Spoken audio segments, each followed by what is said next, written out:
What's going on YouTube? My name is Ron King, back with you yet again, one more time for one more video. I hope you guys noticed my new setup here. I actually moved into a different place, so I'm making a bit of a transition. So wish me luck on my journey towards eventually being a homeowner.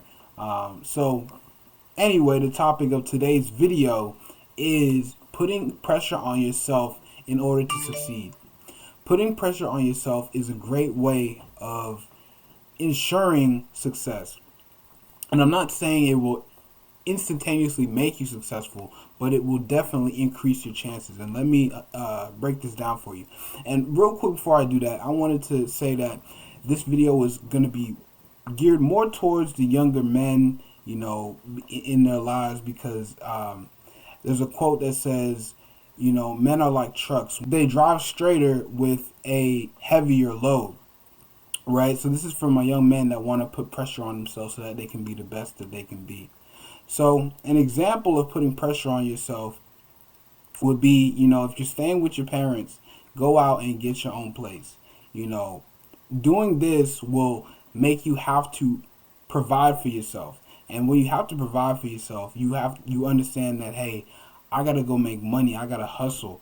I have to make sure that I can provide for myself so that I can eat every day, so that I can pay my bills and make a living, and so that I can eventually get to where I want to be, especially financially.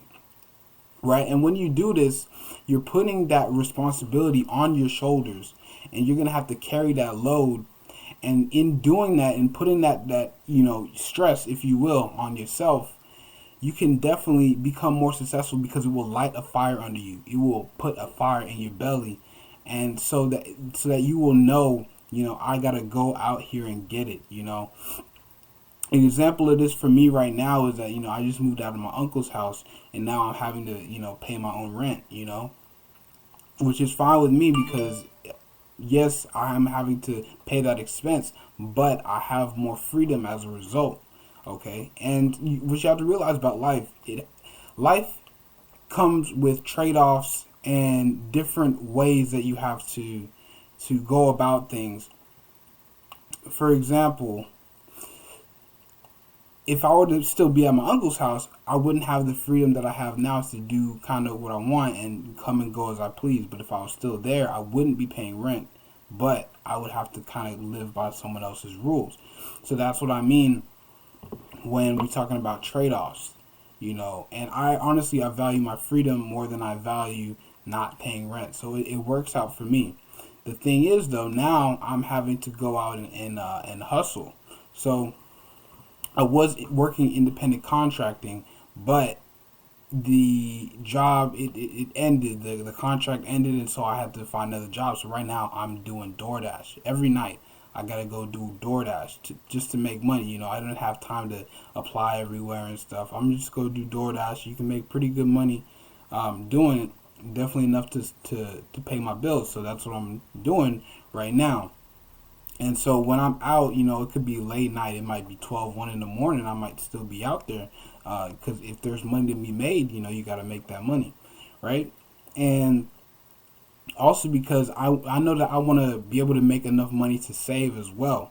I want to make enough money to save so that maybe, hopefully 6 months from now, I can go and buy my own house. That's the plan. I want to buy a duplex. I even have it on my vision board that I want to buy a duplex, especially by the end of this year. It would be great because I can rent out the other side of it and get some residual income that way, right?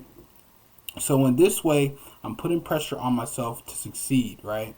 So every time I think about that duplex, every time I think about the fact that, I have rent coming up at the end of the month, that lights a fire under me so that I can go out and get it. Go out there and hustle.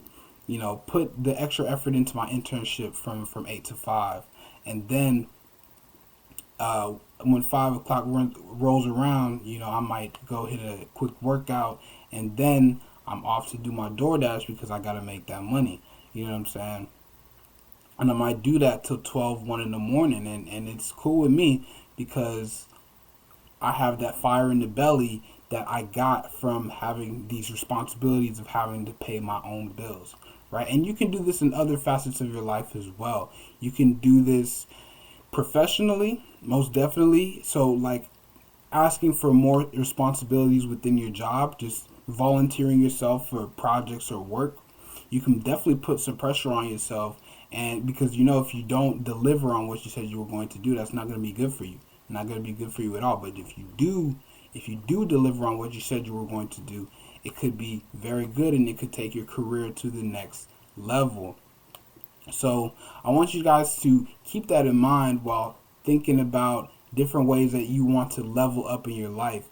Go ahead and put pressure on yourself. Don't put too much, because too much pressure, you're gonna, you might just stress out too much. You might have some mental health issues.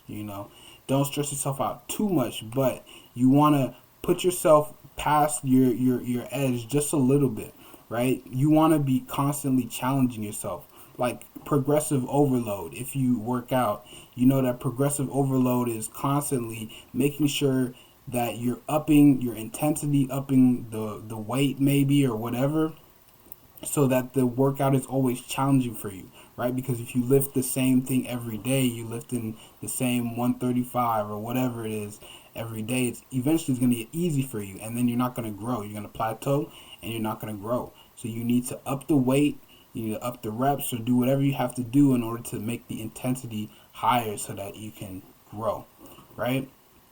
So like I said, you can do this in any avenue of your life. You can do it with your business as well. Some people would, burn the boats in order to put pressure on themselves.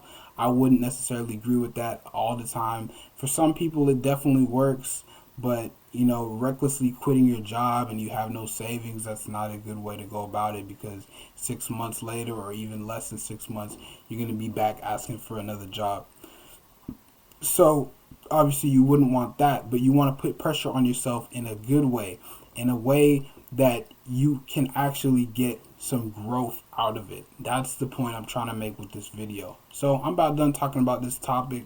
I hope you guys gained some value from what I was able to push forth to you guys today. And if you enjoyed the content, leave a like on the video, comment on the video, and subscribe to the channel for related business content. As always, my name is Ron King. Have a great day. Peace.